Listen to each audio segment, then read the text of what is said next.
Hey, what's up, everybody? BDF44 coming at you with another video. All right, so the score is 66-58 in Sacramento. The Lakers are down to the Kings, and it's because of the same old stuff we always complain about. Two small guard lineups, Schroeder and Beverly running around. They're doing the best they can, but they're at a disadvantage, and as a result, you're seeing guys like Harrison Barnes shoot over them, as usual. So, there's only one Christmas wish I honestly have at this point, and it changes a lot for this team because we always end up having someone that's struggling at a given moment or what have you. But right now, it's not even about those players struggling. They're not struggling. They're actually playing pretty well. Dennis Schroeder's done some okay things out there. Patrick Beverly's 3 out of 4. I'm not complaining about how they're playing. It's that they're on the floor to begin with. They shouldn't be. This is a situation where they're too small to match up with the Kings, as we said, plus all the stuff that we complained about in other videos. We just need other players on the floor, and we compete better when they do.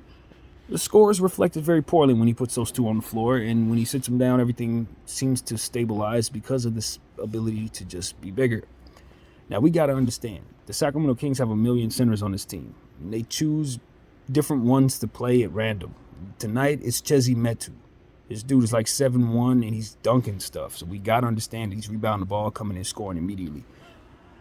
As I said in the pregame video, Domantas Sabonis isn't missing a whole lot. And he's 1 for 3 in this game, but he just hit a 3-point shot in the quarter. His rebound is where he's really making money, officially just carving us up in the paint. And also he's doing a lot of stuff in regards to, making things happen for his team, passing the rock and doing this other stuff that just ultimately makes life difficult for us. But, Malik Monk's 3-point shot didn't fall. I told you he's struggling right now. Herder, not really hitting it. But Fox is getting to the line like crazy, even though he's not really hitting from the field.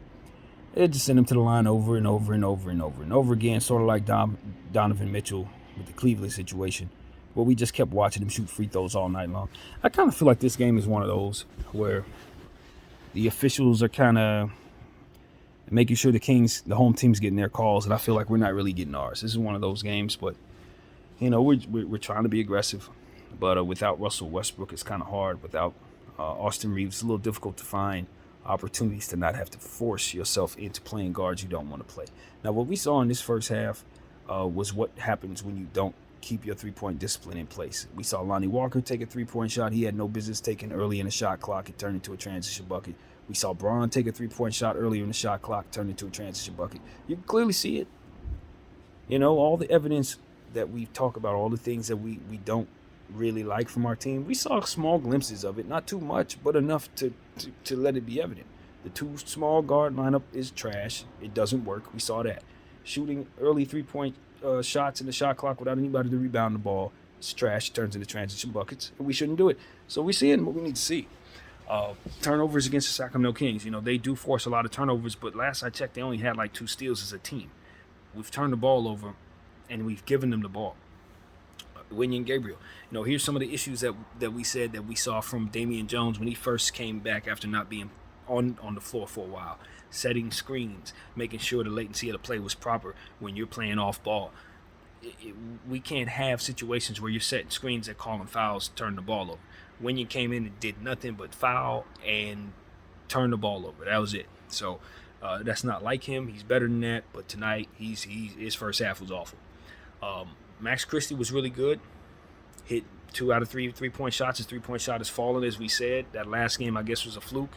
Him going 1 for 9, and he didn't carry that over into Sacramento, and I'm really impressed with what I'm seeing from him. Also, you can see what I've been talking about for months. When you have players like Max Christie, Wenyen Gabriel, other players that have size, Thomas Bryant, it's easier for guys like LeBron James to secure boards because they keep the ball alive. When LeBron's down there with small people and it's only him rebounding, it's hard for him to secure the boards. It's usually 2 and 3 opponents that are able to tip the ball in the air and do different things. When he has somebody to tip the ball with him, to just also attempt the rebound with him, he'll secure the live ball, and that's important. That's why I always say we need to keep Wenyen and keep Max and keep Austin, players like that on the floor at all times, because they're going to think rebound, and as a result, it's going to secure rebounds. Even if they don't get it, Braun will, and that's the point. AD's the same way. They need complementary wing players down there for that specific reason, and that is exactly why I want our coach to stop going with Patrick and Dennis so much. Because when that is the case, we don't have the dynamic I just described, and it does cause for us to have less possessions. So we do need to keep these long players on the floor to help rebound the ball. And you can see when we do, it secures those. So I'm just seeing all the evidence I need to see, man. Everything I need to see, I'm seeing for us to bring back to our coach and say, see, here's all the crap we don't like. Stop doing it. You know, time and time again, watching him just allow the score to be close because of his just insufferable desire to play these two players, man. Together, no less.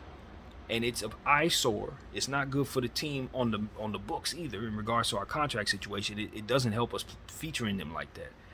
And so all it does is play to the detriment of the team in every single statistical way. You know, you're not even a better team for having them down there because your other players who you should be playing give you a better chance to defend. So it's like I'm just over it. I'm over it. I don't have kind words for it at this point. It's like watching Vogel, but a different version of it. And I'm starting to get irritated with it. So I think it's catering to why the Lakers are losing, honestly. I think the biggest problem we have down there is just simply not being able to secure enough boards, and we're fouling too much, sending this team to the line because we cannot simply stay in front of them. Why can't we stay in front of them? Because they're too damn big for us, and that is because of the choices we're making out there a good portion of the time.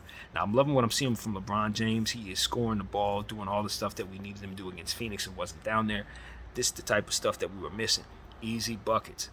Just the stuff that he does, getting into the lane, bodying people up. I don't know why they keep putting Terrence Davis on Bron, but he's putting his body on him, and he's backing that guy down, walking him down, and just shooting over him. That's what we need to take advantage of. Size advantages. Our coach always wants to put us at a disadvantage, so we need to find the size mismatches we can take advantage of on the court and make up for that dumb stuff that he be doing. So I'm at a place where I'm like, man, I don't have a whole lot of good things to say when it comes to this, because it ain't that difficult to tell when someone's taller than someone else. I've been able to tell the difference in somebody's height since I was 4 years old. That person's taller than me. I'm taller than this guy. It ain't that hard to tell. So when a coach of a basketball team doesn't seem to understand the importance of height differences and length differences, it can leave you really, really at a disadvantage, and that is exactly what we're seeing down there. From him to have come from the Milwaukee Bucks, where everybody on the team is 6'8" or better, basically, except for Jrue Holiday. For him to not have that mentality about size on this team, if I had any hair, I'd pull it out of my head, honestly. So that's pretty much all I got, man. We're going to see the second half of this game. Obviously, there's more to say, but that is really what it boils down to for me. You're leaving us at a disadvantage with these two players that are too small, and you're featuring them, and they're not doing enough, especially Dennis Schroeder tonight. I'm not getting what I need from him. Why the hell is he out there? And then you put in Kendrick Nunn. He's not that much better. His mind is somewhere else, shooting shots he has no business taking as well, turning the ball over. Just the worst of Kendrick Nunn. Kendrick Nunn needs to be made his job needs to be made very simple, and he doesn't need to be given any responsibilities controlling the basketball or doing anything for anybody else. He just needs to be doing the stuff within his wheelhouse, just like Damian Jones. Give him his actions and sit him down, because if you send him out there to think, it's going to go left. So this is what I'm looking at, man. I like what I'm seeing from Troy Brown, even though it's not showing up in the stats. He's doing good things, making himself available out there. He needs to continue to try to accumulate some scoring. That's where he's kind of falling off. He needs to just keep on looking to score. I like that drive that he had, laying the ball up. We need more of that from him. So that's where it's at, man. I'm a bit irritated. I don't see my playmakers down there, so that kind of caters to my frustration. We got to leave more on those smaller dudes just by default. So we will see more of them in the second half because of it, but I'm hopeful that we will make that far and in between. Hopefully we can get a lot out of Max Christie and Lonnie Walker in the second half, so we ain't got to play the rest of them damn dudes. Seriously. That's my request. BDL44. I thank you all for watching.